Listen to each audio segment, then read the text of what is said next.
America's drug addiction is fueled by the drug cartels just across the border in Mexico. Now, those vast criminal organizations are looking to expand their hold on heroin in the United States. The battle starts here. It's a multi-billion-dollar industry. The border means nothing to them. Smuggling weapons, people, and drugs. Our officers seize narcotics every day.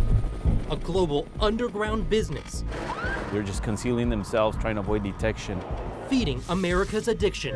And there's more people doing drugs today than they were in 1970.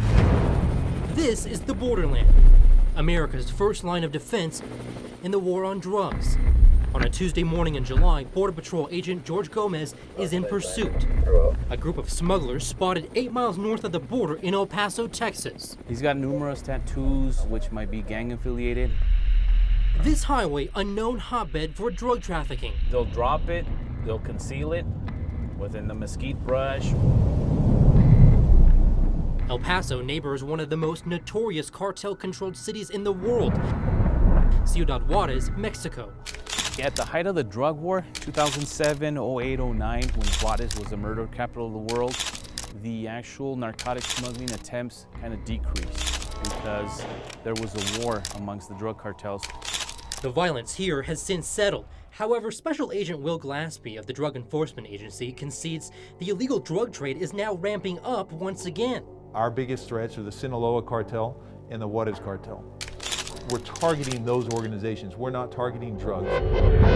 On the hilltops of Juarez, you'll find signs of the drug cartels. They're spotter houses. It's here where children are used to monitor Border Patrol activity so smugglers can plan effective movements. The cartel's latest push?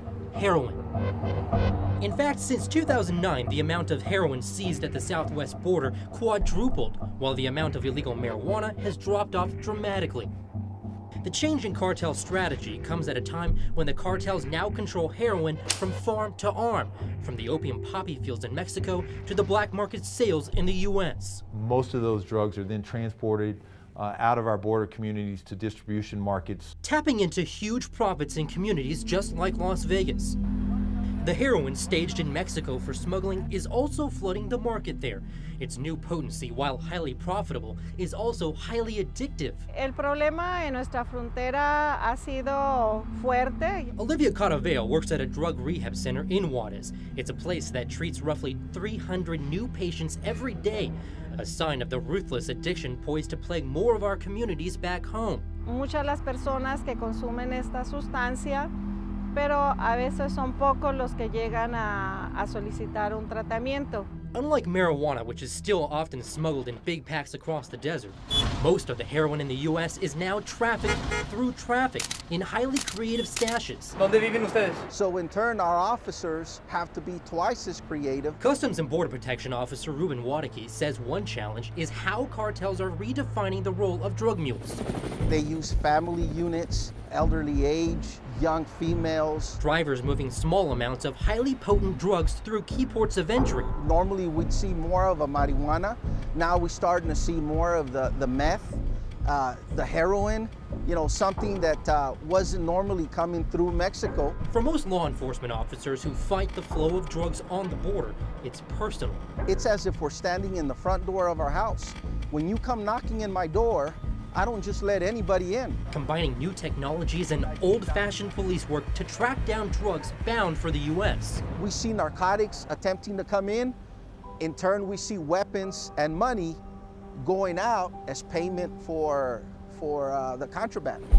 The goal? To wear down the cartels where it counts, sabotaging their cash pipeline. Because if we can stop it at the source, that's a lot better than having to stop it here at the border. A battle that cannot be waged alone. We're working closer with the Mexican government than we ever have. And with tens of thousands of American lives at stake, each drug bust now a battle to preserve the American way of life. A fight many say cannot be lost. It's very important that we get it right every time. We can't afford not to. As the Mexican drug cartels look to expand their operations in the U.S., they're moving away from the cities and into the suburbs and rural areas, all in an effort to avoid police. Reporting at the U.S. Mexico border, I'm Nathan O'Neill, News 3.